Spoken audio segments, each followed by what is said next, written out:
Hi అండి, welcome to Devi Pramila official YouTube channel. అందరూ ఎలా ఉన్నారు? ఈరోజు వీడియోలోకి వచ్చేసరికి అమ్మ వాళ్ళు పంపించిన స్వీట్స్, నాన్ వెజ్ ఇవన్నీ కూడా ఎలా స్టోర్ చేసుకోవచ్చు అనే విధానాన్ని అయితే ఈ వీడియోలో చూపించేస్తాను. ఒకసారి అయితే స్కిప్ చేయకుండా చూసేయండి. ఇక ఇవి వచ్చేసరికి స్వీట్స్ పూతరేకులు పంపించారు. ఇవి నిలవ ఉండాలంటే కనుక జిప్లాక్ కవర్ కానీ లేదంటే 8 డబ్బాలో కానీ పెట్టుకొని ఫ్రిడ్జ్లో పెట్టుకుంటే మనకి తినే ముందు ఒక హాఫ్ అన్ అవర్ ముందు తీసుకొని లేదంటే అప్పటికప్పుడు అయితే కనుక ఓవెన్లో వేడి చేసుకున్నా కూడా చాలా బాగుంటాయండి ఫ్రెష్గాను. ఇక తర్వాత చికెన్ అండి, ఈ నాటుకోడి పంపించారు. ఇవి వచ్చేసరికి మనకి నాటుకోడని కాదండి, నాన్ వెజ్ ఏదైనా సరే మనం ఏం చేస్తాం, ఎప్పుడైనా ఎక్కువ మొత్తంలో తెచ్చుకున్నప్పుడు ఒక పెద్ద కంటైనర్లో పట్టేస్తుంది కదండి, ఫ్రిడ్జ్లో పెట్టేస్తాము. కొంచెం తీసుకోవాలన్నా మళ్ళీ అదంతా బయట పెట్టాల్సి వస్తుందండి. ఇక అలా కాకుండా ఒకసారి నేను చేసే పద్ధతిని అయితే ఒకసారి అయితే చూసేయండి. పసుపు, ఉప్పు, కారం, నూనె అండి కొంచెం కొంచెంగా వేసుకొని ఆ చికెన్కి పట్టేటట్టుగా అన్నీ బాగా కలుపుకున్న తర్వాత ఇక అరకిలో వండుకుంటామా కిలో వండుకుంటామా ముందే డివైడ్ చేసి పెట్టుకొని అవి పట్టే కంటైనర్స్ ఉంటాయి కదా, ప్లాస్టిక్ కానీ స్టీల్ కానీ, ఇక వాటిల్లో మనం ఇవన్నీ డివైడ్ చేసి పెట్టుకోవడమేనండి. ఇక ఇలా పెట్టుకోవడం వల్ల ఏమవుతుందంటే కర్రీ అనేది చప్పదనం రాదు. ఇక తర్వాత మనం ఎవరికైనా ఇవ్వాలనుకున్నా కూడా మనకి బాక్స్తో చక్కగా ఇవ్వడానికి కూడా ఈజీగా ఉంటుంది. ఇంకొకటి మనం మొత్తం అంతా బయట పెట్టకుండా మనం ఏదైతే మనం వండుకోవాలనుకుంటున్నామో ఆ బాక్స్ మట్టికి బయట పెట్టుకొని మనం కర్రీ చేసుకుంటాం కదా, ఇక ఈజీగా ఉంటుంది కదండి. ఇది ఒక పద్ధతి అండి. తర్వాత మీకు అందరికీ తెలుస్తుంటే కనుక కింద అయితే కామెంట్ చేసి పెట్టండి, తెలియని వాళ్ళకి తెలుస్తుంది కదా అని చెప్పి వీడియో అయితే చేసి పెట్టాను. ఈ విధానం నచ్చితే కనుక వీడియోని అయితే షేర్ చేయండి, లైక్ చేయండి, ఛానల్ని అయితే సబ్స్క్రైబ్ చేసుకోండి.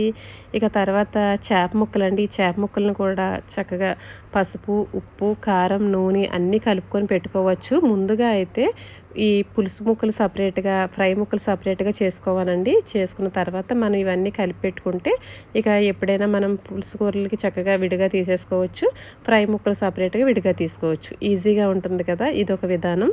ఇక తర్వాత ఇందులోకి వచ్చేసరికి నిమ్మరసం, అల్లం వెల్లుల్లిపాయ అయితే వేస్తారంటండి కొంతమంది ఇలా మ్యాగ్నేట్ చేసేటప్పుడే, కానీ నేనైతే వేయనండి. మనకి అప్పటికప్పుడు కర్రీ వండుకున్నప్పుడు వేసుకున్నది చాలా టేస్టీగా ఉంటుంది కదా. తర్వాత నిమ్మరసం అండి, నిమ్మరసం వేయడం వల్ల ఏమవుతుంది, మనం కర్రీ ఉడుకుతుంది, ఫ్రై అయితే వేగినప్పుడు కూడా ఆ చేదుదనం అనేది వస్తుందండి, అందుకని నేనైతే వేయట్లేదు. తర్వాత ఈ ప్లాస్టిక్ కవర్స్ అండి, ఈ ప్లాస్టిక్ అంటే డబుల్ కోటింగ్ ప్లాస్టిక్ కవర్స్ అంటారు కదా, మనకి యూఎస్ ప్యాకింగ్ వాటికి వాడతారు. ఇక ఇవి వచ్చేసరికి ఇందులో పెడుతున్నాను.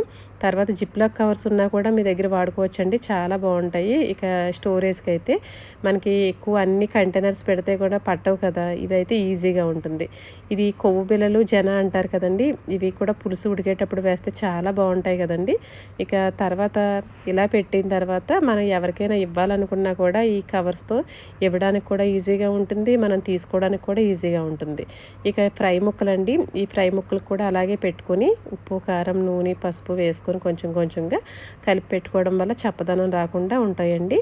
తర్వాత ఇందులోకి వచ్చేసరికి ఒక గంటన్నర ముందు అలా తీసి బయట పెట్టుకుంటే మనకి కూలింగ్ ఎక్కువగా ఉండదండి. ఎందుకంటే ఈ మనకి కవర్స్ కదా, కవర్స్ తొందరగా ఈజీగా కూలింగ్ తగ్గిపోతుంది.